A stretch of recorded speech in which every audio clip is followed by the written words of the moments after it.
ഇവിടെ ഈ പയ്യന്റെ തലയിലായി അവന്റെ ക്ലാസ്സിലെ വികൃതി പിള്ളേർ കുറച്ച് ബബിൾഗം ചവച്ചു തുപ്പിയിരിക്കുകയാണ്.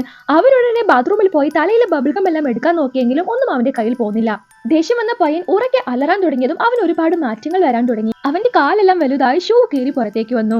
അവൻ എന്താണ് സംഭവിക്കുന്നതെന്ന് അവന് മനസ്സിലായില്ല. ആരെങ്കിലും കാണുമെന്ന് ഭയന്ന് അവിടെയുള്ള ടിഷ്യൂ പേപ്പർ എല്ലാം അവൻ ഷൂവിന്റെ മുകളിലൂടെ കെട്ടിയ പുറത്തേക്ക് വന്നു.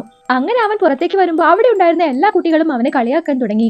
അവർ ഇവനെ കുറിച്ച് സ്വകാര്യം പറയുന്നത് വരെ ഇവന് വളരെ വലിയ ശബ്ദത്തിലാണ് കേട്ടുകൊണ്ടിരിക്കുന്നത്. വീട്ടിലേക്ക് വന്ന പയ്യന്റെ മുടിയിലെ ബബിൾഗം എല്ലാം അവന്റെ അമ്മ കത്രിക ഉപയോഗിച്ച് കട്ട് ചെയ്ത് കളഞ്ഞു. അങ്ങനെ അവൻ ഉണർന്ന് രാവിലെ എണീറ്റ് കണ്ണാടി നോക്കുമ്പോൾ അവന്റെ മുടി വീണ്ടും പഴയതിനേക്കാൾ കൂടുതൽ വളർന്നിട്ടുണ്ടായിരുന്നു. ശരിക്കും ഈ പയ്യൻ ചെറുപ്പം മുതലേ അവന്റെ അച്ഛനെ കണ്ടിട്ടേ ഇല്ല. അവന്റെ അച്ഛൻ കാട്ടിലുണ്ടെന്ന് മനസ്സിലാക്കി അവൻ അച്ഛനെ തേടി കാട്ടിലേക്ക് വന്നു. അച്ഛനെ കണ്ടപ്പോഴോ അയാളുടെ ദേഹത്തെല്ലാം മൃഗങ്ങളെ പോലെ രോമങ്ങൾ വളർന്നിരുന്നു. അവന്റെ അച്ഛൻ ശരിക്കും ഒരു മൃഗമനുഷ്യനായിരുന്നു. അവന്റെ അച്ഛന്റെ എല്ലാ പവറും അവനും കിട്ടിയിട്ടുണ്ട്. അവന് എല്ലാ പക്ഷി മൃഗാദികളോട് സംസാരിക്കാനും കഴിയുമായിരുന്നു. വീഡിയോ ഇഷ്ടമായി ലൈക്ക് ചെയ്യാനും ചാനൽ സബ്സ്ക്രൈബ് ചെയ്യാനും മറക്കരുത്.